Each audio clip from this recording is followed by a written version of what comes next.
now, welcome to channel 307.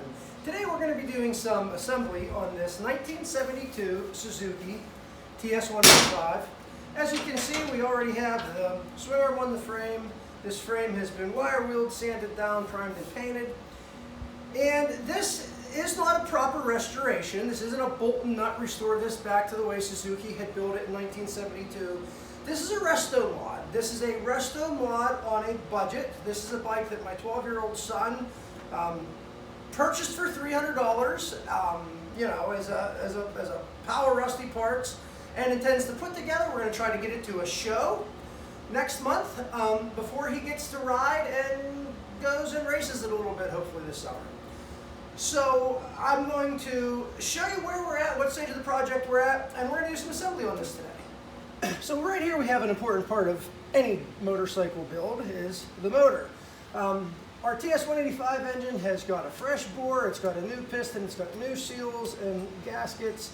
It's got everything that you could have responsibly put in a motor of a you know, a 50-year-old motorcycle that you're going to go ride and beat the crap out of in the woods. Inside our tumbler here are the bolts and most of the hardware for the entire build. We'll be opening that up and getting those bolts, nuts, and trinkets out of there. And that's that. Well, as I already mentioned at the beginning of the video, this is not a restoration, this is a resto mod, and rather than using the puny little Suzuki TS 185 street and trail forks on a bike that we intend to go ride in the woods and race, we're adding a set of slightly heavier, slightly longer travel Kawasaki, early Kawasaki 250 forks that we got out of a junkyard. We freshened them up, polished them up, put a set of seals in them. They're nothing special, they're vintage legal, they're not axle leading forks or anything like that. We've got a set of triple clamps, good races and bearings that we were fortunate enough to have. And you know, a lot of hours spent cleaning, painting, and polishing trinkets like you have with any restoration on just about any bike or anything else. Just to quickly touch on a few of the parts we'll be using on this build and during this assembly. This is something I've never got to use before, I've never put on a bike before. This is a generic from Amazon. It's just a plastic air box. It comes with a little paper filter in it, which I'll be updating. We'll definitely be putting a foam filter so we'll get oil on there. But again, this build is on a budget. You know, on a fancier, higher dollar build, I'd be getting a a custom-made Paradise Cycle Morty Strauss air box for this thing. But that's not the type of build we're doing. So definitely get back into this. We'll discuss this air box further when we get to that stage of the build. Rear shocks, nothing fancy, nothing special. These are like $110 a pair of shocks. They're new. They look great. You know, this isn't the type of build, you know, where we're going to go spend, you know, big money on a set of Works Performance shocks. Not that kind of build. Preston Petty plastic. There's nothing I can say about this that everybody doesn't already know. It looks great on vintage bikes. It's available. It's unbreakable. It's great stuff. This right here is probably my own personal favorite part of the entire build. This is an original from the 1970s. Hooker Super Competition high performance header for the Suzuki TS 185. I purchased a parts bike just to get this pipe, and we are happy to have it. I'll be putting the rest of the fancy chrome hardware trinkets back on it before we put it on the bike.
through any of the holes on the bike, the thread holes that have been painted. Works real well to run a little tap or a thread chaser through them before you're trying to bolt stuff together.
Teaching a kid speed, we got a big portion of the Suzuki project put together.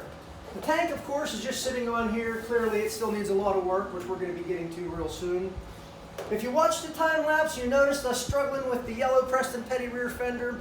That Preston Petty fender is just a little bit too big for our TS185 frame. However, I went down to the parts shed and we found this really super groovy rear fender. I believe that's a DC fender for like a 73 Husky I had left over from a project. If we don't use that fender, we may use something really similar to it, because as you can see, we're going for a sportier, racier look with our little build here. And we're having, we're having a ton of fun with this. I personally, I must confess, I am not really a Suzuki guy. I'm in the Huskies, I'm in the KTM, I have KDX stuff, I have some old Honda stuff. Suzuki has just never really been my thing, not for any particular reason. But these TS185s, it's not like they had a reputation as being a super fast bike, or they weren't even really a true dirt bike. They were more of a little street and trail.